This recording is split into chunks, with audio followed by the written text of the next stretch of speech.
Hey there, and welcome back to the channel. If you're new here, my name's Adana, and I am working on a painting series. But before we start getting paint on the canvases, I wanted to walk you through a crucial step that happens before the very first brushstroke: pre-planning. It might seem like a small part of the process, but believe me, this is one of the most important steps of the painting journey. Now, you might remember from previous videos that I've decided to create a series of paintings focusing on vignettes of flowers. These are going to be composed mostly from my imagination. Although for color accuracy, I'll be using a little bit of help from this flower color guidebook to help inspire me along the way. But before we dive into painting, we need to first map out what's going to go on these canvases. Because this theme is loosely based on floral arrangements, let's first break down the components of a floral arrangement. According to the Flower Color Guidebook, when designing floral arrangements, there are 4 main types of flowers that serve specific purposes: face, filler, gesture, and texture. Understanding these terms is key to structuring our composition, so let's break them down a little bit. First, we have face flowers. These are the big, bold, round flowers that are often the focal point of the arrangement. They're sometimes referred to as the mass flower. Think of them like the hero of your floral story. These face flowers can often set the tone for the entire bouquet. So when you're imagining your arrangement, ask yourself, what's going to be the showstopper? What's going to demand attention?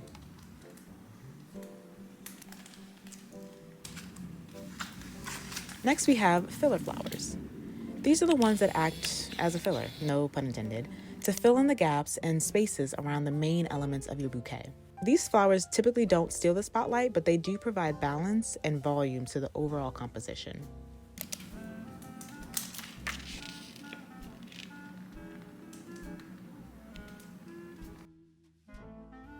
Then there are gesture flowers.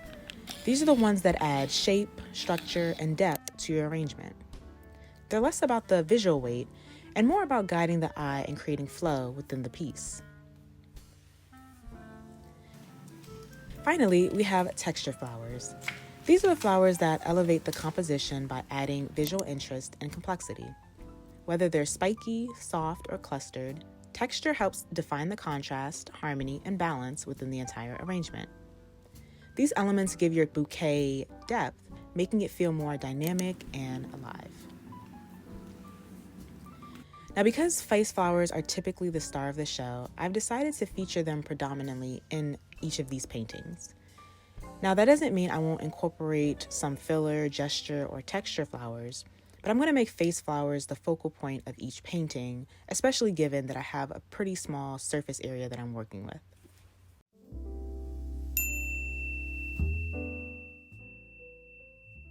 Now, the next step is to decide on the size of the paintings.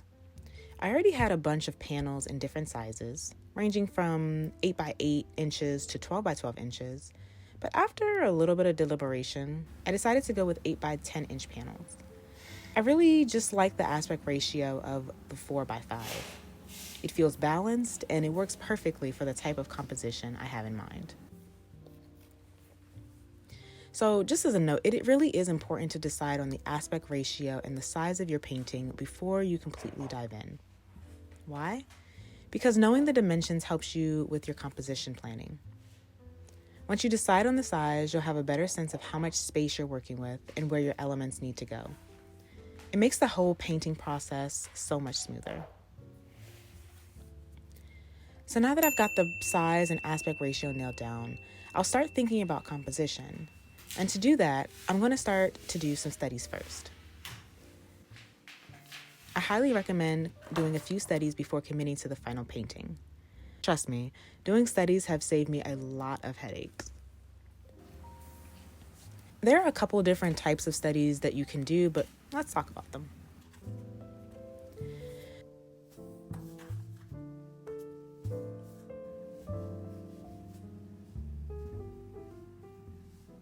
Notan is a Japanese term that refers to the balance of light and dark in a composition. The idea behind notan is to look at your composition pretty much in black and white. No color, just the interplay between light and dark. This is the foundation of a painting structure. It's an abstract exercise that can help visualize how different elements of a composition work together. Creating a notan study helps to get a sense of the underlying value structure of the painting. It's about seeing the big picture and ensuring that composition is balanced even before you add any colors. This stage is all about the abstract shapes and how they interact.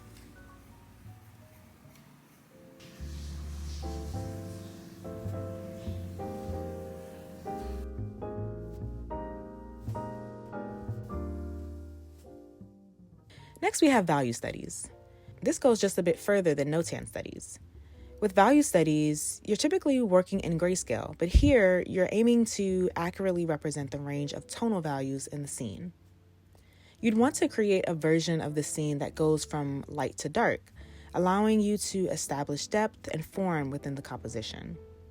It's like getting the shadows and highlights figured out before paint touches the canvas.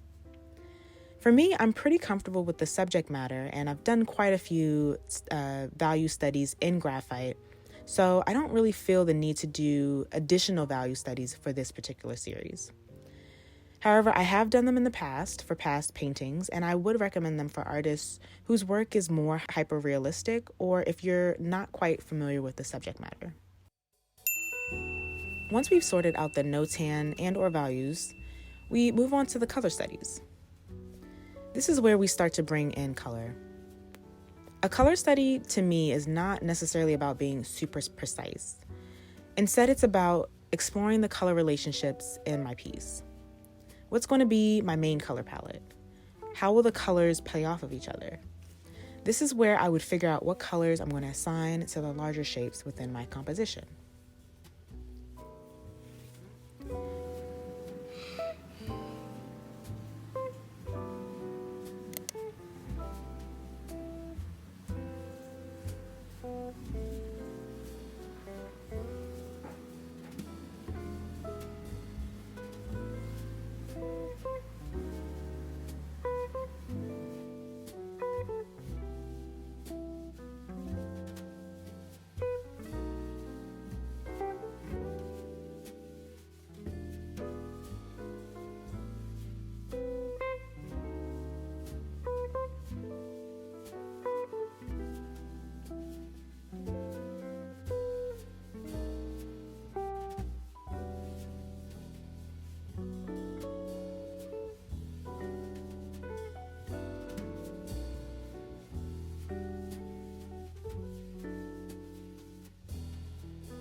I'm wearing a blanket because it is cold in the studio today. But it has been a couple days since I've completed this color study, and for the most part, I'm pretty happy with it. I knew that I did not have the full color range in gouache that I do in oil paint, so the colors are going to be slightly different in the actual final oil painting version versus some of these color study versions. Also, gouache is a tricky medium in that a lot of lighter colors tend to dry darker and darker colors tend to dry lighter. So as I am using these just to get an idea, I guess, of the color hues and maybe saturations, I just have to keep in mind that what I'm actually going to create in oil might look slightly different from what is appearing in my color studies. But I'm really pleased with them. I'm really happy. I think that it looks pretty cohesive. I like how all of them work well together. I did something a little bit different in that I kind of explored how some of them might look horizontally versus vertically, with some of the flowers, like some of the peonies. And yeah, I quite like that. I think that that's going to give some interest to the series as a whole rather than all of them being vertical. But I'm just going to go ahead and make some notes in my sketchbook about different things I guess I want to just keep in mind as I'm doing the actual paintings. For instance, some of them, the backgrounds are a little too saturated for my liking, and so I want them to be slightly less saturated. For most part, the colors are correct. It's just the saturation that is slightly not working in some areas. So yeah, I'm just going to make some notes about that, and yeah. So after completing these notan and color studies, I'll finally be ready to get started with the painting itself. This may feel like a lot of prep work, but I promise it is worth it. By taking the time to plan out these elements, I typically go into the painting process with so much more confidence, and I highly recommend them before you get started on a big project like this. And that's where I'm going to leave things today. I hope that this breakdown of the pre-planning process gives you a bit of insight into how I approach my work. So stay tuned for next week's video, where I'll be talking about letting go of doubt and how I confidently get started with painting. Thank you so much for watching, and I'll see you next week. Bye.